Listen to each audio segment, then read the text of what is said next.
भगवंताने ज्यावेळेस मोहिनीचं रूप घेतलं, दैत्याकडे अमृत गेलं, ते अमृत छलकपटाने दैत्याने घेतलं होतं. ते देवांकडे आणायचं म्हणून विष्णूने कोणाचं रूप घेतलं? मोहिनीचं घेतलं ना. मोहिनीचं रूप घेतलं. त्या एवढ्या देखण्या दिसत होत्या, त्यांच्याकडे बघून दैत्य बोलले, यात नवल नाही. देव सुद्धा बोलले. प्रत्येकाला वाटलं अशी स्त्री पत्नी असावी. एकमेव सूर्यदेव होते ज्यांच्या मनात अशी इच्छा निर्माण झाली, एवढी देखणी गोंड सालस जर माझ्या पोटी मुलगी जन्माला आली तर काय भाग्यवान बाप असेल मी. कौतुक देवाला सुद्धा वाटले. एखाद्या सुंदर स्त्रीकडे बघून जर मुलीची अपेक्षा होत असेल तर काय शुद्ध अंतकरण म्हणावं. आणि परमात्माचा नियम आहे, तुका म्हणे चित्त करारे निर्मळ येवणे गोपाळ राहे तेथे. जिथं मन स्वच्छ, विठेवरचा मालक तुमची साथ दिल्याशिवाय राहत. सूर्यदेवाला आशीर्वाद दिला कृष्णाने, तुमची मनोकामना मी पूर्ण करतो. देखणी मुलगी पाहिजे ना. ज्या वेळेस द्वापार युगामध्ये कृष्ण म्हणून वसुदेव देवकीच्या पोटी जन्माला येईल, तेव्हाच राधा म्हणून तुमच्या पोटी जन्माला येईल. आणि ती राधा एवढी देखणी असेल, अख्खं विश्व ज्याच्या प्रेमात आहे तो विश्वाचा मालक तिच्या प्रेमासाठी तरसत असेल. एवढं प्रेम करता राधेकडे. तुम्हीच मला सांगा, राधा आणि कृष्ण वेगळे आहेत का? महातया परस्परे एका नामाचीच अंतरे. नाम स्वरूपी फरक आहे. कृष्ण ही तोच आणि राधा ही. म्हणून तर कृष्ण म्हणतात. अशी राधा तिच्याकडे बघून आईला सांगा, राधिका कोरी से धीरज की छोरी से, राधिका कोरी से धीरज की छोरी से, मैया रचा दो मेरो ध्यान, मैया रचा दो मेरो ध्यान, राधिका कोरी से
आम्हाला माहित नाही, पण ज्याला देवाचं अंतर्मन कळलं तर विठेवरच्या मालकाच्या एकच स्वरूप झाल्याशिवाय राहणार नाही.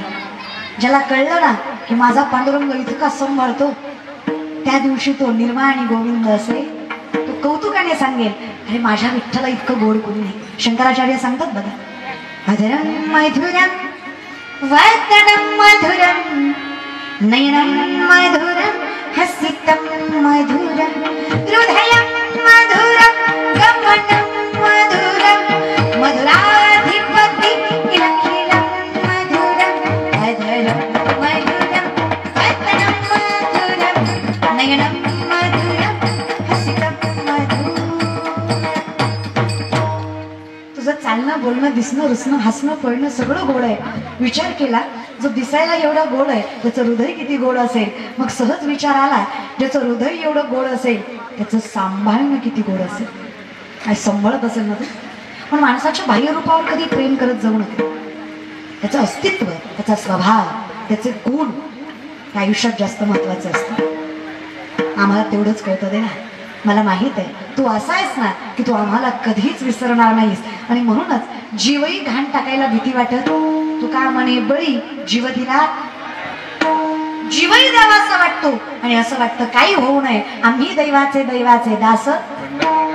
सगळी संपत्ती गेली तरी चालेल, होईन भिकारी पंढरीचा. कारण शास्त्र सांगतं विपदो विपदो नेव संपदो न च संपदा, विपदा विस्मरणं विष्णू संपन्न नारायण स्मृती. विपत्ती म्हणजे विपत्ती नाहीये, संपत्ती म्हणजे संपत्ती नाहीये. भगवंताला विसरणं ही सगळ्यात मोठी विपत्ती आहे. भगवंताला मनात साठवता येणं ही सगळ्यात मोठी संपत्ती आहे. ज्याला जपता आली तो धनवान. परमार्थ हे महाधन जोडी देवाचे. जीवही खाण टाकतो आम्ही, सगळी इच्छा आकांक्षा. तुका म्हणे घालू तयावरी भार, अहो हा संसार सगळं काही तुझ्यावर ढकलतो. घालून या भार राहिलो निर्विळे संती. आणि तुझ्यावर विश्वास बसतो. आणि ज्या दिवशी तुझ्यावर स्वतःपेक्षा जास्त विश्वास असतो तुकोबार आहे तेव्हा सांगतात भक्त ऐसे जाना जे देही उदास, केले काशा पाश निवारो, केले काशा पाश निवारो.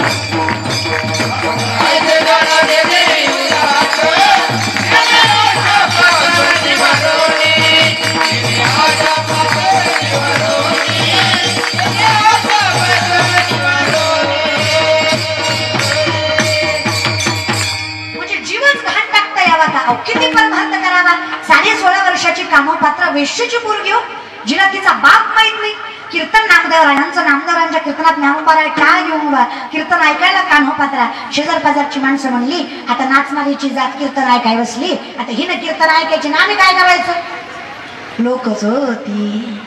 तुम्ही एवढा जरी सुंदर सत्ता केला अख्खं गाव चांगलं म्हणत नसतं. 2-4 तरी खौट बोलणारच, ते म्हणणारच. त्याला काय, लोकाचंच खायचं लोकांनाच द्यायचं. लोक आहेत रे ती. कुणी म्हणलं की नाही काय सांगायचं, सुंदर सोहळा केला हा. शिवलताई पाटलाचं कीर्तन म्हणे 4थ्या दिवशी. ती म्हणणार हा ठेवलंय पण येईल का, म्हणजे येऊस तर पोटात गोळा. काय गरज आहे का, मरल ना तो ठेवणारा. अटॅक यायचा त्याला. लोक पण लोकच हो. स्वानुभव, पर्सनल एक्सपिरियन्स.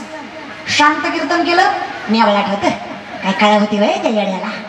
जरा हसून खेळून एनर्जीने कीर्तन केलं, गेलतो कीर्तनाला. येत काही नाही तिला, पण नाचू नाचू जिरी होती. अरे करू काय, मरू का, अवघड लोकांचं. पण मी म्हणलं ना तुका म्हणे सत्य कर्मा व्हावे. जोपर्यंत स्वतःशी प्रामाणिक आहे तोपर्यंत काळजी करायची.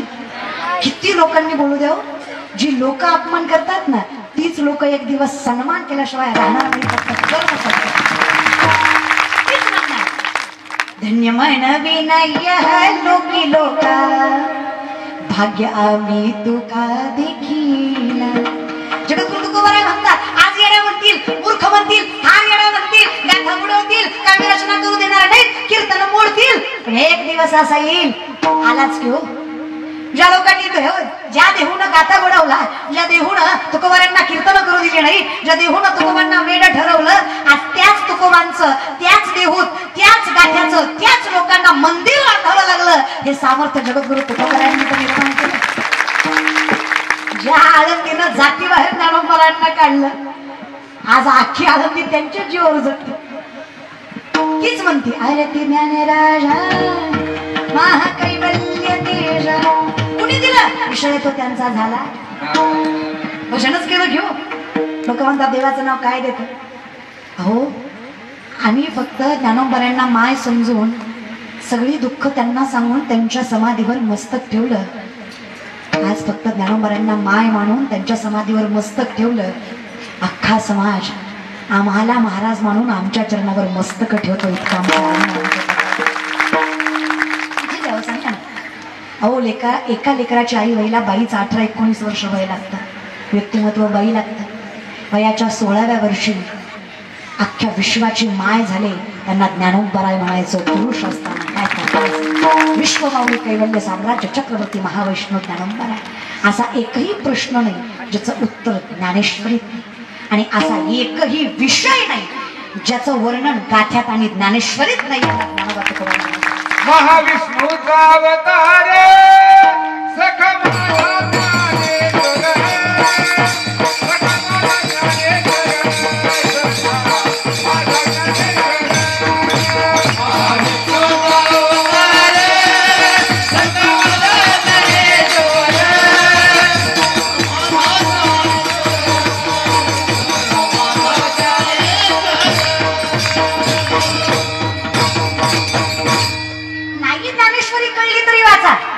एवढी माहिती नाही आपली. नाही ज्ञानेश्वरी कळली तरी वाचा. तुम्हाला ज्ञानेश्वरी नाही कळली तरी चालेल. ज्ञानेश्वरीला तुम्ही कळलात, तुमच्या जीवनाचं कल्याण झाल्याशिवाय राहणार नाही. फक्त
काही नाही करावं, मुखात नाव असावं, विश्वास असावा.